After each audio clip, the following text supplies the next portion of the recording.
YouTubers, setiap negara di dunia ini pasti memiliki tentara atau pasukan militer untuk melindungi kedaulatannya.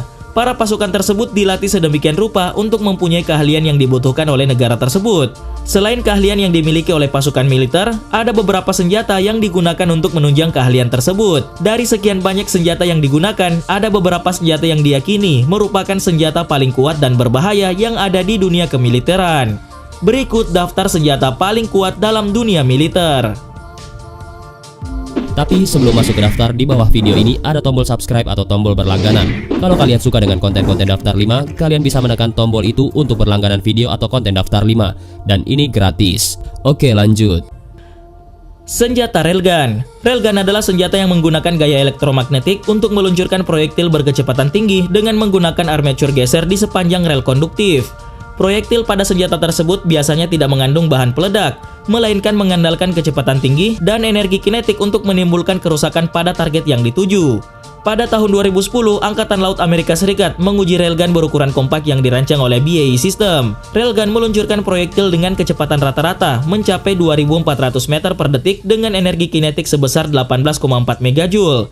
Hal tersebut merupakan kecepatan hypersonik yang pernah ada. Mereka memberi proyek tersebut dengan moto velocitas eradico atau dalam bahasa sehari-hari disebut speed kills. Railgun dalam bentuknya yang paling sederhana berbeda dari motor listrik tradisional lainnya karena senjata tersebut dibuat dari belitan medan tambahan atau magnet permanen.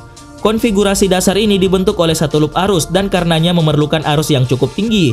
Arus tersebut diperlukan untuk menghasilkan akselerasi yang cukup pada senjata tersebut. Varian yang relatif umum dari konfigurasi ini adalah railgun augmented, di mana arus penggerak disalurkan melalui pasangan konduktor paralel tambahan, diatur untuk menambah medan magnet yang dialami oleh armatur yang bergerak. Pengaturan ini mengurangi arus yang diperlukan untuk akselerasi yang diberikan. Beberapa railgun juga menggunakan magnet neodymium yang kuat, sehingga medan dapat tegak lurus terhadap aliran arus untuk meningkatkan gaya pada proyektil.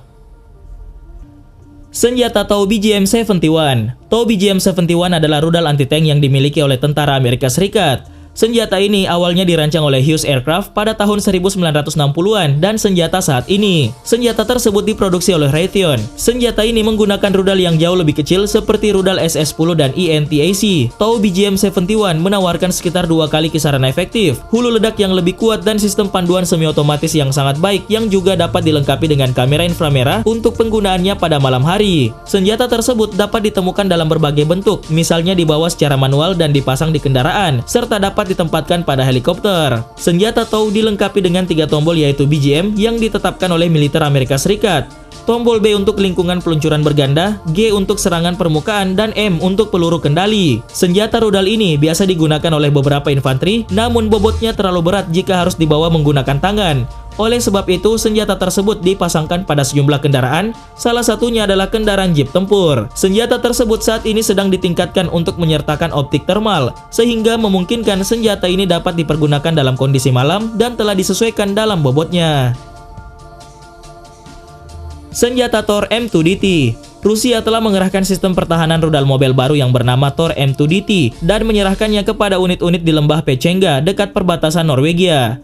Tor M2DT adalah varian dari sistem Tor atau SA-15 Gauntlet yang pertama kali diperkenalkan pada akhir tahun 1980-an.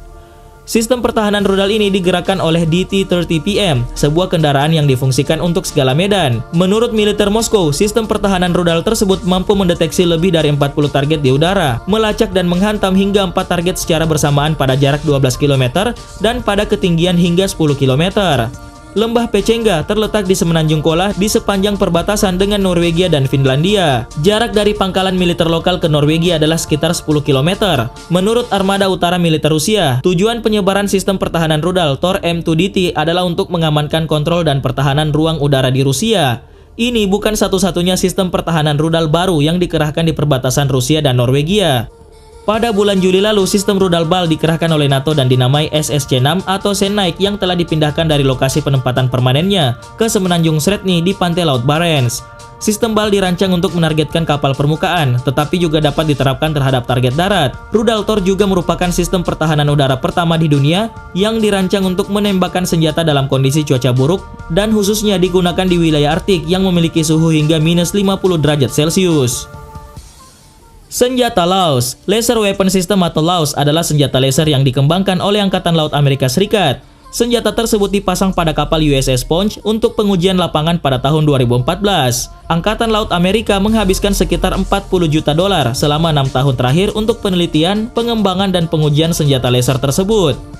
Pada bulan Desember tahun 2014, Angkatan Laut Amerika Serikat melaporkan bahwa sistem LAWS bekerja dengan sempurna terhadap ancaman asimetris kelas bawah, dan senjata tersebut digunakan sebagai senjata pertahanan. Senjata ini dikhususkan untuk menghancurkan kapal selam cepat, drone, pesawat berawak, dan rudal jelajah anti kapal. Pada akhir Agustus 2014, senjata tersebut dikerahkan ke Teluk Persia dengan armada ke-5 Amerika Serikat. Pengerahan ini bertujuan untuk menguji kelayakan senjata laser di lingkungan yang memiliki cuaca panas, kelembapan, debu, dan air garam, dan untuk melihat berapa banyak daya yang digunakan pada senjata tersebut. Mission Master. Mission Master adalah kendaraan darat tak berawak yang bertujuan untuk membantu pasukan dalam membawa barang bawaan mereka ketika misi terselesaikan. Kendaraan ini juga dapat dipergunakan untuk membawa pasukan yang terluka akibat pertempuran. Mission Master dapat dipergunakan baik dalam kondisi berair maupun medan berbatu. Kemampuan amfibi yang dimiliki kendaraan tersebut walaupun dengan beban seberat 300 kg. Selain itu, sensor-sensor yang berada di samping kendaraan mencangkup kamera depan dan belakang serta sistem optronik 360 derajat, dan komputer onboardnya memungkinkan Mission Master untuk beroperasi di lingkungan yang ditolak GPS. Mission Master saat ini dilengkapi dengan baterai lithium sehingga mampu beroperasi terus-menerus selama 8 jam dengan kecepatan 30 km per jam dan membawa muatan dengan berat maksimum 600 kg.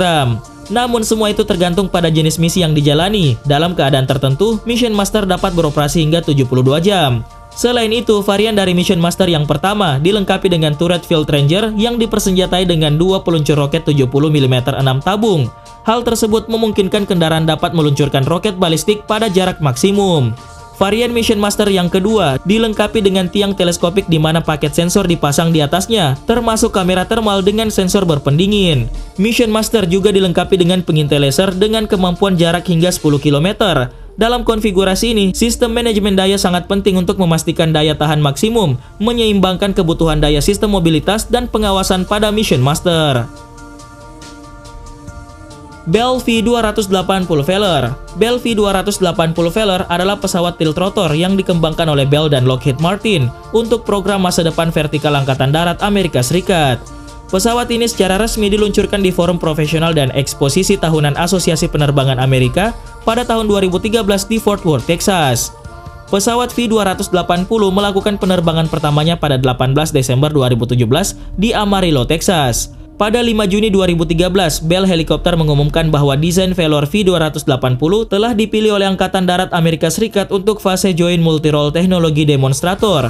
Pada 2 Oktober 2013, Angkatan Darat Amerika Serikat memberikan perjanjian investasi teknologi kepada Bell untuk pesawat tiltrotor Valor V280 di bawah program Joint Multirole tersebut. Dan pada Juni 2015, subkontraktor Bell Spirit Aerosystem mulai merakit pesawat komposit untuk prototipe V280 Valor pertama yang dikirim pada September 2015. Secara total, desain dan pembuatan badan pesawat tersebut selesai hanya dalam waktu 22 bulan.